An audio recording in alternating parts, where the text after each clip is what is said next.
فرعون دنیا کا واحد انسان ہے جس نے کہا میں سب سے بڑا رب ہوں، اور اپنے آپ کے رب ہونے کا دعویٰ انسانوں میں صرف فرعون کا ہے۔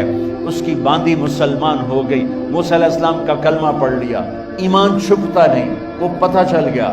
فرعون نے اس کو پکڑوایا، اس کی 2 بچیاں، ایک دودھ پیتی ایک ساتھ چلتی، اور اس نے اپنے دربار میں کڑاہ میں تیل ڈلوایا، نیچے آگ لگوائی، تیل ابلنے لگا۔ جب وہ پوری طاقت سے ابلنے لگا تو اس نے فرعون کی باندی سے کہا یہ آگ تیرے سامنے ہے، جلتا ہوا تیل، موسیٰ کے رب کو مانے گی تو پہلے تیری بچیوں کو جلاؤں گا، پھر تجھے جلاؤں گا، اور اگر مجھے رب مانے گی تیرے گھر کو سونے چاندی سے بھر دوں گا۔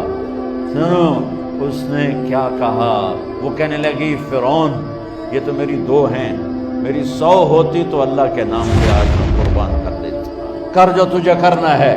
تو پاگل ہو گیا، غصے میں کہنے لگا اس کی بڑی بیٹی کو ڈال دو۔ تو انہوں نے اس کو یوں ٹانگوں سے پکڑا اور وہ چیختی چلاتی ہوئی تھی۔ ماں کا ایک بول اس کی جان بچا سکتا تھا، اور پھر گھر جا کے توبہ کر لیتی، وہ کہتی یا اللہ مجھے معاف کر دے، میں نے کلمہ کفر کہا۔ اس کو ٹانگوں سے پکڑا ہوا ہے، اس کے ہاتھ نیچے جھول رہے ہیں، اور وہ اماں اماں بھی کہہ رہی کہ مجھے بچا لو۔ ماں نے اپنی آنکھوں سے بچی کو تیل میں یوں ڈوب کے دیکھا، اور پھر وہ ابھری جیسے مچھلی تلنے کے لیے، جیسے مچھلی تلی جاتی تو باہر آ جاتی، اوپر آ جاتی، تو وہ ایسے بلبلے اٹھ رہے تھے۔ وہ ایک ہی لمحے میں اس کی تو جان گئی، ایک آنسو کا قطرہ اس نے نہیں نکلنے دیا اپنی آنکھوں سے، اور اپنے دل کو جب مضبوط کیا، میرے رب کی رحمت محبت حرکت میں آئی۔ اللہ نے ماں کی آنکھوں سے پردہ ہٹا دیا، اور ماں نے اپنی بیٹی کی روح کو نکلتے دیکھا، اور وہ کہہ رہی ہے ماں جی ڈرنا نہیں، صبر کرو، جنت تیار ہے، جنت تیار ہے۔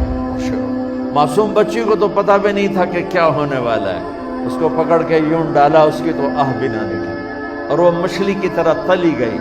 اب پھر ماں کا کلیجہ پھٹا، اللہ نے پھر آنکھوں سے پردہ ہٹایا، اور انہیں اپنی بچی کی روح کو نکلتے دیکھا، اور وہ کہہ رہی ہے ماں جی تھوڑی دیر کا صبر، جنت تیار ہے۔ اللہ کو پایا سب کچھ پایا، اللہ کو کھو دیا سب کچھ کھو دیا۔ جب اس کو پکڑ کے لے جانے لگے، اس نے فرعون کو دیکھا، فرعون اس کی آنکھوں میں آنکھیں نہیں ڈال سکتا، نظریں نیچے ہوگی اس کی۔ کہنے لگی میری ایک بات مانو گے، میری ایک خواہش پوری کرو گے؟ فرعون نے پوچھا کیا؟ کہ جب میں بھی جل جاؤں تو میری اور میری بچیوں کی ہڈیوں کو اکٹھے دفن کرنا، باہر پھینک نہ دینا، دفنا دینا۔ فرعون نے کہا تمہاری یہ خواہش پوری کی جائے۔ انہوں نے کہا پیچھے ہٹ جاؤ، میں نے اللہ کو جان دینی ہے، مجھے دھکا دینے کی ضرورت نہیں ہے، میں اپنے اللہ سے ملنے جا رہی ہوں۔ سبحان اللہ، جب اللہ مطلوب ہوتا